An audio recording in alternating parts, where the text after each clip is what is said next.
우리가 신앙생활을 하려면은 가장 기본이 되는 분명한 원칙이 딱 정해져 있습니다. 그것은 하나님께서 원하시는 것, 우리가 당연히 행해야 될 기본적인 원칙이 있는데, 그게 바로 가장 중요한 것, 그것은 전심을 다해서, 온 마음을 다해서 하나님께 예배하는 것입니다. 우리 인간이 이 세상에 창조된 목적은 하나님을 영화롭게 하는 것이고 하나님께 예배하는 것입니다. 신앙생활하는 자들이 가장 중요하게 생각해야 할 것이 뭐냐? 그것은 예배입니다. 신구약 성경에서 하나님의 백성들이 그렇게 정성껏 최선을 다해서 하나님께 잘하려고 했던 것이 뭐냐? 역시 예배입니다. 목숨 걸고 또 때로는 목숨과 바꿔치기 하면서까지 끝까지 지켜내려고 했던 것도 역시 예배입니다. 기독교 박해자들이 예수 믿는 자들에게 다른 것은 다 허락하고 허용을 해도 절대로 허락하지 아니했던 것이 뭐예요? 그것이 예배였습니다. 그래서 초대교회 성도들은 이 예배의 삶을 살기 위해서 때로는 죽음을 무릅쓰고 그 예배를 지켜냈고, 그 예배를 위해서 때로는 목숨까지 던지면서 예배를 드렸던 것입니다. 예배를 위해서 그렇게 어둡고 칙칙하건 카타콤 지하 무덤 속으로 들어가서 그 예배를 드려야 했습니다. 자신의 지위도, 자신의 건강도, 자신의 재산도, 자신의 목숨도 포기해 가면서 그렇게 예배를 드렸던 것입니다. 왜냐? 예배가 하나님의 백성들이 해야 할 가장 중요한 것이기 때문에 그렇습니다. 우리가 영적인 것을 선택을 하면 영적인 것을 얻고 육적인 것도 얻을 수가 있습니다. 그런데 우리가 육적인 것을 위해서 영적인 것을 포기해버리면 영적인 것도 잃어버리고 육적인 것도 잃게 되어 있는 것입니다. 그래서 오늘 세상을 선택하지 않고 세상 놀이문화나 향락쾌락, 즐거움을 선택하지 않고 교회를 선택하여 예배를 선택하여 이 자리에 찾아오신 성도 여러분들이 저는 너무너무 자랑스럽습니다. 여러분, 예배가 우선입니다. 우리의 삶에서 예배를 회복하면 내가 지금까지 살면서 잃어버렸던 모든 것들을 다 다시 회복할 수가 있습니다. 창세기 4장에 보면 가인과 아벨이 하나님 앞에 제사하는 모습이 기록이 되어 있습니다. 똑같이 하나님 앞에 제사를 드렸으나 그 예배로 인해서 자신과 후손이 완전히 운명이 달라져 버리는 그런 결과를 낳게 되었던 것을 우리는 너무너무 잘 압니다. 여러분이 예배를 어떻게 생각하고 어떤 마음으로 어떻게 정성껏 드리냐에 따라서 여러분 성공과 실패가 달려 있습니다. 승패가 여기에 달려 있는 거예요.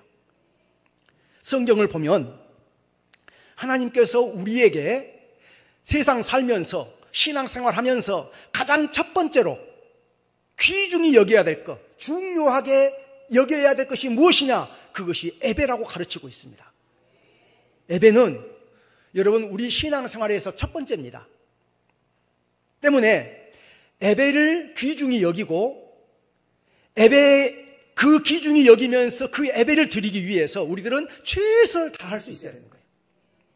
우리가 이 땅에 태어나서 주신 사명 감당하다가 하나님이 부르시는 그 순간까지 하나님을 가장 기쁘시게 할 수 있는 행동이 뭐냐? 그것이 바로 예배입니다. 그래서 하나님은 오늘 말씀에 뭐라고 말합니까? 기쁨으로 예배하는 자를 찾으신다. 그렇게 말씀합니다. 우리의 인생의 첫 번째 목적, 그것은 하나님께 기쁨의 예배, 영광의 예배를 드리는 것입니다. 교회의 존재의 첫 번째 목적, 교회가 존재하는 이유 첫 번째 목적은 뭐냐? 영광스러운 예배, 기쁨의 예배를 드리는 거예요. 구원받은 우리가 우리를 구원해 주신 하나님을 가장 기쁘게 해드릴 수 있는 것, 그것이 바로 예배라고 하는 것입니다. 여러분, 예수 믿는 사람은 어떻게 살아야 합니까? 우리 예수 믿는 사람은 어떻게 살아가는가? 성도 여러분들의 삶의 중심에는 예수 그리스도가 있어야 합니다. 여러분의 삶의 중심축에는 예배가 있어야 되는 거예요. 그래서 하나님의 백성은 항상 교회 안에서나 세상에서나 가정에서나 일터에서나 예배자의 삶을 살아가야 하는 것입니다. 구원받은 사람의 우선순위, 구원받은 사람의 첫 번째 우선순위, 그것은 예배여야 하는 거예요. 그 어떤 것과도 바꿔치기 하면 안 됩니다. 그 어떤 것에 의해서도 이 예배가 우선순위에서 밀리면 안 되는 거예요. 우리 삶의 중심에, 우리 공동체 안에 가장 중심에는 예배가 있어야 되는 것입니다. 따라서 여러분, 예배를 소홀히 여기지 말고, 예배를 게을리하지 말고, 예배를 자꾸 멀리 하려고 하지 말고, 우리가 예배에 생명을 걸어야 되는 것입니다. 이스라엘 백성들이 애굽에서 430년 동안 종살이했습니다. 그런데 하나님께서 그들을 출애굽시킵니다. 무엇하게 하시려고? 예배하게 하기 위해서입니다. 애국 같은 세상에 사는 우리들, 이스라엘 백성처럼 세상 마귀 사단 죄의 종로로 타던 우리들을 하나님이 왜 구원해 주셨을까요? 예배하게 하기 위해서입니다. 우리가 이 땅에서 구원받고 사는 이유가 무엇입니까? 예배하기 위해서입니다. 예배는 우리에게 영적 생명을 공급해주는 생명성과 같은 거예요. 예배를 떠나면, 예배를 멀리하게 되면 생명을 공급받지 못하기 때문에 마치 실패한 인생이 되고 마는 거예요. 예를 든다면 예배를 통해서 우리가 은혜를 받지 못하면 잘린 꽃, 꺾여진 꽃처럼 시간이 지나면 계속 시들해지잖아요. 시들어가는 거예요. 그리고 죽고 마는 거예요. 그런데 예배가 회복되고 나면 그 예배를 통해서 영적 생명을 공급받기 때문에 시들었던 사람도 다시 다 회복되게 돼 있단 말이에요. 그래서 예배가 중요한 거예요. 힘을 다해서 예배자, 예배의 승리자, 성공의 승리자가 되려면 반드시 우리 영혼이 이 예배를 사모하고 그 예배를 통해서 우리가 은혜를 받아야 되는 거예요. 생명을 공급받아야 되는 것입니다. 여러분, 내 몸 가는 대로, 내 생각대로, 내 마음대로, 내 소견에 오른 대로 그렇게 살아가지 말고 시대가 어려울수록 여러분이 예배를 지키면서 예배의 승리자로 살아갈 수 있게 되시기를 축원합니다. 오늘 본문에 보면 영과 진리로 예배하라고 그랬습니다. 그리고 23절 하반절에 보면 아버지께서는 이렇게 영과 진리로 신령과 진정으로 예배하는 자를 찾으신다라고 말씀하고 있습니다. 그럼 여기에서 말하는 영, 개역 성경에서는 신령이라고 그랬거든요. 신령, 영이라고 하는 것은 뭐냐? 마음 중심으로 하나님을 찬양하고 경외하는 것입니다. 그것을 영으로 예배하는 것, 신령으로 예배하는 것이다. 이렇게 우리가 뜻을 풀어볼 수 있습니다. 하나님의 영인 성령의 도우심으로 드리는 예배, 그 예배를 하나님이 받으시겠다는 거예요. 때문에 우리는 예배를 드릴 때에 항상 영적 감동이 있어야 돼요. 예배 드릴 때에 다른 거 신경 쓰지 말고, 집 생각하지 말고, 예배 마치고 세상에 나가서 누구 만날 거 생각하지 말고, 핸드폰 생각하지 말고 예배에만 집중하라는 거예요. 집중하라. 우리가 예배 중에 부르는 찬송들이 있잖아요.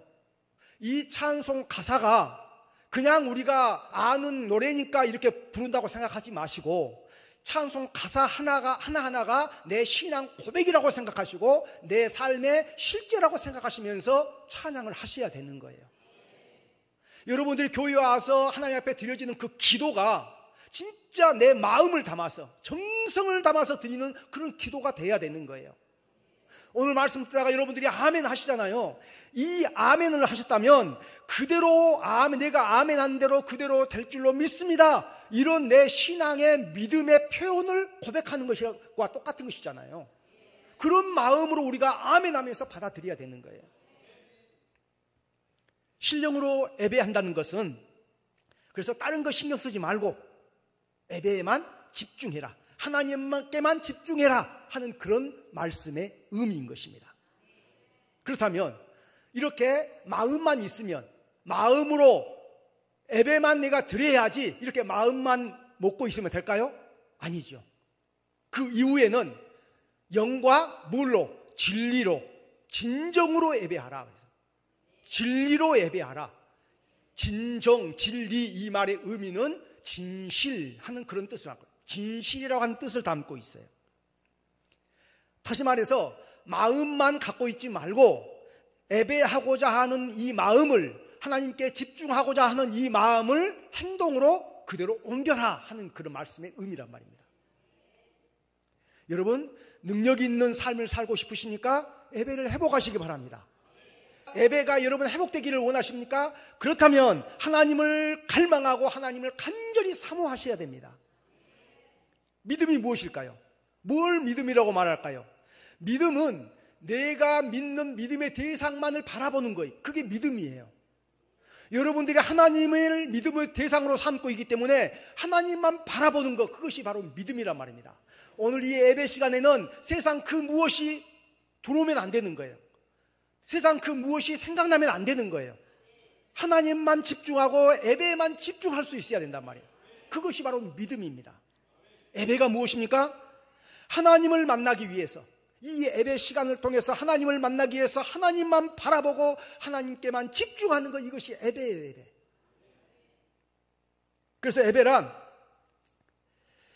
하나님을 만나는 시간이기 때문에 우리가 바른 예배를 드리게 되면 특별한 현상이 나타나기 시작해요. 우리 모두에게도 똑같이 나타나요. 특별한 예배를 드리게 되면 특별한 현상이 나타나요.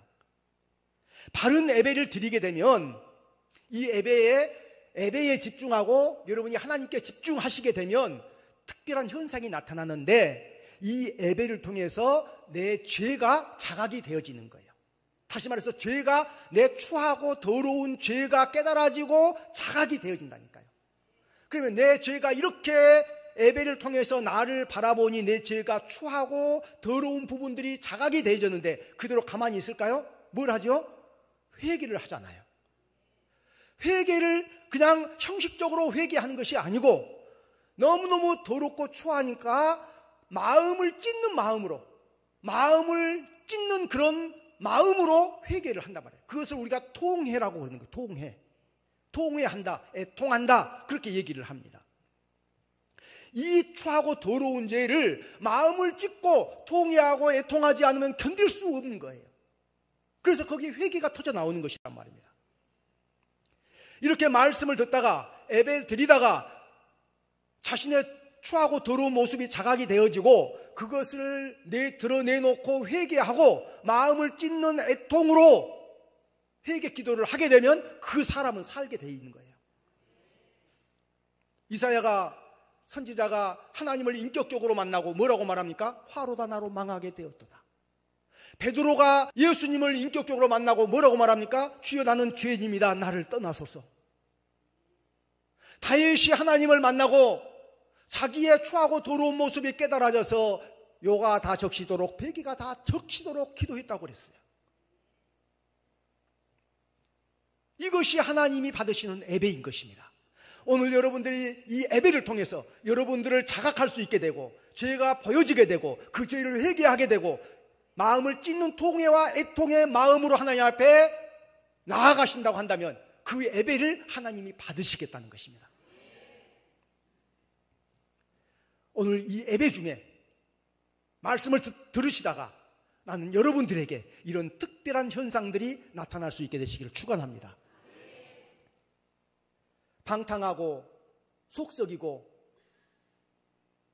재산 다 탕진한 그런 아들이 어느 날 얼굴에 눈물 범벅이 돼가지고 집으로 돌아왔어요. 부모 마음이 어떨까요? 내 이놈 다 탕진하고 그렇게 쏙쏙이더니 이제 죽게 생겼으니까 집에 왔냐? 회초리 들고 쫓아낼까요? 그럴 부모는 세상에 아무도 안 계십니다. 하나님께서는 오늘 이 예배 때에 네 죄가 크냐 작냐, 많냐 적냐 이런 거 우리에게 안 물어보십니다. 네가 어떤 죄를 지었냐? 이런 거 우리에게 따지지 않습니다. 물어보시지 않습니다. 하나님이 보시는 것은 지난 일주일 동안 살면서 우리가 지은 죄를 보신 것이 아니라 죄가 많고 크고를 작고 많고를 보시는 것이 아니라 정말 마음을 찢고 있느냐, 통회하는 마음을 갖고 있느냐, 죄를 자각하고 있느냐 이것을 우리 주님이 보시겠다는 것입니다. 그 애통하는 마음을 갖고 진정한 회개가 있느냐 이것을 보시겠다는 거예요. 하나님께서 우리에게 마음을 찢으라고 하는 이 말씀의 의미가 무언가 우리에게 무언가를 받아내려고 하시는 것이 아니잖아요. 무언가를 얻어내려고 마음을 찢으라고 그렇게 말씀하시는 것이 아니에요. 지금까지 죄의 종로로 됐지 않느냐, 악한 마귀 사단 세상에게 종로로 됐지 않느냐, 여기에서 너를 자유케 하리라, 여기에서 너를 풀어주겠다, 이렇게 하기 위해서 우리의 마음을 찢으라는 거예요. 예배를 통해서 내 죄를 바라보라는 것입니다. 여러분, 성도들 중에 목사님, 요즘은 세상이 이 세상에서 죄 안 짓고 살아갈 수 없는 세상입니다. 미혹당하지 않고 살아갈 수 없는 세상입니다. 저도 충분히 이해합니다. 그 말씀에 충분히 저도 이해가 갑니다. 그러나 계속 그런 생각으로 살아가는 것은 너무너무 두려운 일입니다. 이것은 정말 두려운 일입니다, 여러분. 왜냐? 내 세상의 유혹이 강해서 내가 죄를 짓는 것이 아니에요. 내 의지가 약해서 내가 죄를 짓는 것이 아니에요. 왜 죄를 짓게 되느냐? 하나님과 동행하지 못하기 때문에 죄를 짓게 되는 거예요. 하나님과만 내가 동행하면 어떤 죄의 유혹이 와도, 어떤 악한 마귀 사단의 미혹이 와도 우리들은 당당하게 다 이겨낼 수 있는 거예요. 하나님과 동행하면 여러분들이 사시면서 늘 코람데오 정신으로 사신다고 생각해 봐요. 하나님 앞에서 코람데오 그 정신으로 산다고 한다면 얼마든지 우리들은 죄 안 지을 수 있고요, 얼마든지 미혹을 이겨낼 수 있는 것입니다. 목이 말라, 너무 목이 마른데 어떤 사람이 옆에 있다가 독약을 든 물병을 주면서 마시라고 하면 정말 갈증이 심해서 목말라서 죽게 생겼어도 그거 마시겠습니까? 마실 사람은 한 사람도 없습니다. 독약이 들어있는 줄 아는데 목마르다고 그것을 벌컥 마시겠습니까? 죄는 독약보다 훨씬 더 끔찍하고 무서운 거예요. 말씀 안에서 하나님과 동행하면서 살면 여러분 죄 안 짓고 살 수 있습니다. 죄의 유혹 다 이겨내면서 살 수 있습니다. 여러분, 왜 죄가 무서우냐? 독약은 마시면, 독약이 무서운 것이지만 독약을 마시면 내 육신만 죽는 거예요. 그러나 죄는 내 육신을 죽일 뿐만 아니라 영혼까지, 영혼이 다 죽여버리는 거예요. 그래서 죄가 무서운 거예요. 생명과 죽음, 천국과 지옥, 하나님과 마귀, 세상과 교회, 여러분 중간지대는 없습니다. 중간지대가 있으면 좋으련만 중간지대는 없습니다. 그래서 신앙생활을 내가 적당히 하려고 하는 것, 이것은 가장 사단이 우리에게 강력하게 요구하는 미혹이라는 것을 여러분 아셔야 됩니다. 신앙생활을 적당히 해야지 하는, 편하게 해야지, 이 마음 자체가 지금 여러분들은 강력한 미혹을 받고 있다고 하는 것을 아셔야 된단 말이에요. 영과 진리로 드리는 그 예배의 승리자들이 다 될 수 있기를 축원합니다.